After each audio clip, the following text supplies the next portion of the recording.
If you're thinking about moving to Canada, you might want to take a few minutes and go through this video. Here I will share with you 10 reasons why living in Canada might not be the right choice for you. So if you're ready, let's dive into it. Number 1, it's cold. This is one of the obvious reasons you wouldn't want to consider living in Canada. And yes, Canada is cold. Do you want to know how cold it is? Well, cities in like Winnipeg, Montreal, and Thunder Bay, it's not uncommon to get to negative 40 degrees during the winter. If you want an idea of what negative 40 degrees is like, it's cold. If you take a pot of boiling water and throw it in the air, the water will freeze before it hits the ground. I've had a couple of friends who moved to the southern part of the US, which is Florida, because they couldn't handle the cold. So, yes, Canada is cold. However, I want to point out something else that is very important. There are times when Canada gets very hot. For example, Winnipeg, the city that gets to negative 40 degrees during winter, can also get to plus 40 degrees Celsius during summer. Number 2, lack of C-suite roles. If you are the type of person that wants to go up the corporate ladder and get that big fancy CEO job, well, I have bad news for you. Canada has been nicknamed by one of the largest newspaper as a condo crude cannabis economy by the Financial Post. This means that Canada has very few industries that are competitive in a global market. Therefore, the numbers of prestigious C-suite jobs is relatively limited. Also, for the job market in Canada, you have to have a good reference in order to get a decent job, especially if you're an immigrant or an expat. 3, high cost of living. Living in Canada compared to other countries in the world has a relatively high cost of living. For example, if you live in the city of Vancouver or if you live in the city of Toronto, a one-bedroom apartment will often cost you $2,000 per month, or even more than that sometimes.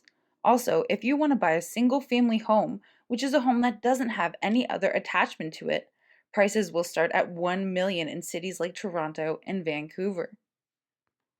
By Canada standard, a single-family detached home at $500,000 is an absolute bargain. So yes, housing is quite expensive, but also compared to other countries, especially if you drive 1 hour outside of Vancouver, just across the border into the United States, you'll see people entering the US buying groceries, clothes, and even electronics. Furthermore, cell phone rates are ridiculous. You can expect to pay as much as $80 to $100 a month. Also, when it comes to drinking, Canada has a pretty high alcohol cost as well. Number 4, language barrier. Canada has two official languages, English and French. So if you're a university educated professional with tons of ambitions, unless you speak French, there are only two cities that you can essentially choose from, which are Toronto and Vancouver. Generally speaking, the further west you go, the less French there will be. Number 5, public transportation. If you are looking to live in areas such as Greater Toronto and Greater Vancouver areas, first of all, you'll most likely need a car. This is because public transportation is not that good and doesn't necessarily go everywhere. Generally, the public transportation system in Canada sucks. Canada is a place where a lot of people like cars. This is because most cities in Canada are wide and spread out. So, if you're moving from a place with great public transportation and then suddenly you're in Hamilton, Ontario, it will be an adjustment. If you're using public transportation, you'll have to give yourself an extra half an hour at least to get to where you're going, because it's very possible that on your way, the subway might break down and you'll have to be detoured in some way or another. Talking about cars, in Canada, your car insurance premium every month will be as much as, if not more, than your car payment. For example, you would pay about $300 for a brand new Honda Civic per month. So if you're in a city like Toronto, your car insurance premium will be about $360 per month, and if you live in Vancouver, you can reasonably expect to pay $300 per month. Once again, thank you so much for watching our videos. If you're enjoying this video so far, please don't forget to like and subscribe down below. Let's get back into it with number 6, large distances between cities. Canada is the second largest country in terms of landmass, and with that comes a bit of downside. Cities in between each other are few and far between. So for example, the largest Canadian city that is close to Vancouver, which is Calgary, located in the province of Alberta, is roughly 1,000 kilometers away, or 12-hour car drive. This also comes with another disadvantage if you look at flying. For example, if you're flying from Vancouver to Montreal, the cheapest flight you can get will be $450 return. Large distances between cities is something that even Canadians love to complain about, so you'll have to leave your house an hour early to get wherever you're going to. Number 7, not much to do. Unless you live in the downtown core of Montreal or the downtown core of Toronto, Canada is a relatively boring country, even with its major cities. So, if you're the type of person that loves to go to festivals or loves to go to the bar or clubs or anything like that, Canada doesn't have many options. Even in cities like Vancouver, the main things that people do on the weekend will be more like hiking, paddleboarding, or any type of outdoor sport.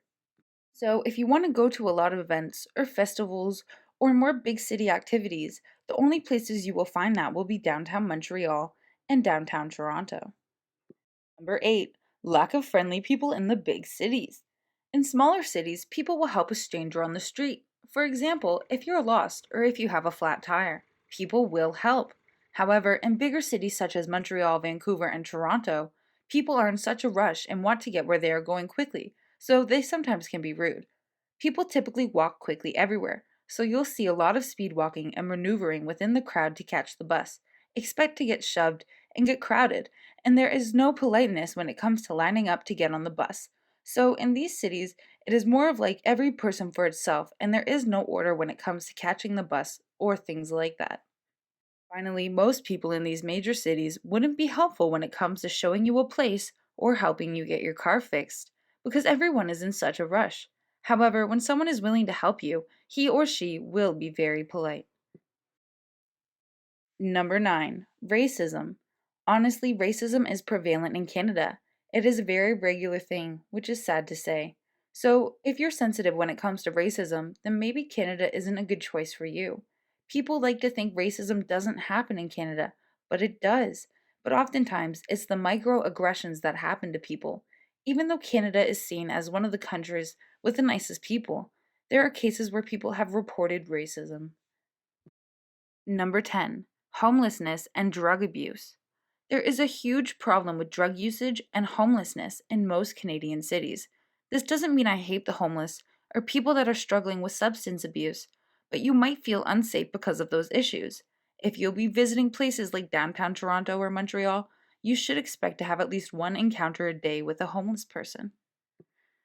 If you've never been to a big city, there can be those moments where someone is on some sort of substance and they start spazzing out in public or yelling at other people for no reason. So these are the things you might want to consider when visiting Canada. It can get scary sometimes, especially at night.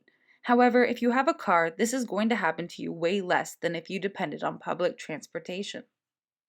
I hope this video helped you consider your decision about coming to Canada. But regardless of what was said, there are a million reasons why you would love living in Canada. If any of the above reasons aren't a problem for you, then I would recommend you come to Canada. Also, thank you so much for watching our video. And if you liked this video, please let us know down below by hitting the like button. Also, don't forget to subscribe.